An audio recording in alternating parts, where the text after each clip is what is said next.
আটাইতকৈ ডাঙৰ খবৰ আলফা স্বাধীনে গ্ৰেপ্তাৰ কৰি থোৱা মানস বৰগোহাঁই সন্দৰ্ভত এটা বিগ আপডেট এই মুহূৰ্তত আমাৰ হাতত আহি পৰিছে। পৰেশ বৰুৱাই ফোন কৰা সন্দৰ্ভত এবাৰ কেমেৰাৰ সন্মুখত মুখ খুলিছে মানস বৰগোহাঁইৰ পিতৃয়ে। যিহেতু আলফা স্বাধীনৰ মুখ্য সেনাধ্যক্ষ পৰেশ বৰুৱাই ফোন কৰা বুলি দাবী কৰা হৈছিল আৰু এই সন্দৰ্ভত প্ৰতিক্ৰিয়া প্ৰকাশ কৰিছে, মুখ খুলিছে মানস বৰগোহাঁইৰ পিতৃয়ে।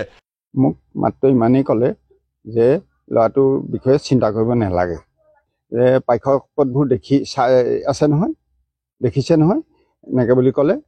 বিগ আপডেট লৈ আহিছো এই মুহূৰ্তত। মানস চলিহাক লৈ মন্তব্য প্ৰকাশ কৰিছে মানস বৰগোহাঁইৰ পিতৃয়ে। কি কৈছে বিগ আপডেট লৈ আহিছো আনটো। মানস চলিহাক কৰায়ত্ব কৰক অসম আৰক্ষীয়ে, তেতিয়া সকলো কথা জল জল পটপটকৈ ওলাই পৰিব বুলি দাবী কৰিছে মানস বৰগোহাঁইৰ পিতৃয়ে।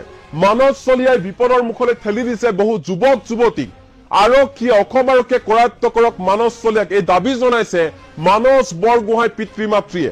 মানস চলিহা তেখেতৰ হাতত পিষ্টল, গাড়ীত বহি থকাত হাতত পিষ্টল লৈ তেওঁ কেনেকৈ থাকিব পাৰিছে? ইমানখিনি ষড়যন্ত্ৰ কৰি আমাৰ ডেকা গাভৰুবিলাকক ইমান বিপদৰ মুখলৈ, মৃত্যুৰ মুখলৈ ঠেলি পঠাইছে।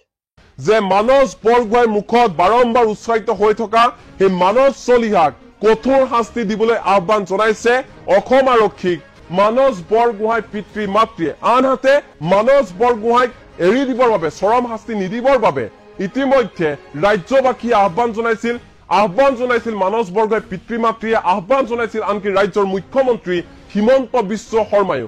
আৰু এই যি ব্যাপক প্ৰতিক্ৰিয়াৰ সৃষ্টি হ'ল মানস বৰগোহাঁই প্ৰসংগ, তাৰ পাছতে দেখিবলৈ পোৱা গৈছে যে আলফা স্বাধীনৰ মুখ্য সেনাধ্যক্ষ পৰেশ বৰুৱাই মানস বৰগোহাঁইৰ পিতৃ মাতৃলৈ ফোন কৰিছে, কল কৰিছে আৰু সম্পূৰ্ণ আশ্বাস দিছে, বিশ্বাস দিছে যে আপোনাৰ সন্তানক আমি একো নকৰো। এই আশ্বাস দিয়া বুলি উল্লেখ কৰিছে মানস বৰগোহাঁইৰ পিতৃ মাতৃয়ে। পুনৰবাৰ কৈছো, 1 মিনিট সময়ৰ বাবে মানস বৰগোহাঁইৰ পিতৃ মাতৃলৈ ফোন কৰাৰ কথা উল্লেখ কৰিছে মানস বৰগোহাঁইৰ পিতৃ মাতৃয়ে। আনহাতে মানস চলিহা সন্দৰ্ভত মন্তব্য কৰিছে মানস বৰগোহাঁইৰ পিতৃ মাতৃয়ে, য'ত কোৱা হৈছে যে মানস চলিহাক অসম আৰক্ষীয়ে কৰায়ত্ব কৰিব লাগে।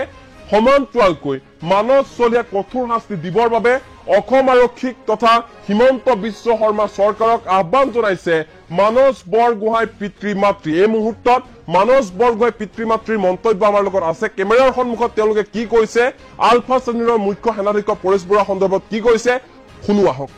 মোক মাত্ৰ ইমানেই ক'লে যে ল'ৰাটোৰ বিষয়ে চিন্তা কৰিব নালাগে। অসম আৰক্ষীৰ ভিতৰ চোৱা মই নাজানিম, কিন্তু নিশ্চয় কিবা প্ৰশাসন আৰু চৰকাৰৰ লগত চব বুজাবুজি মই আছে বুলি ভাবোঁ।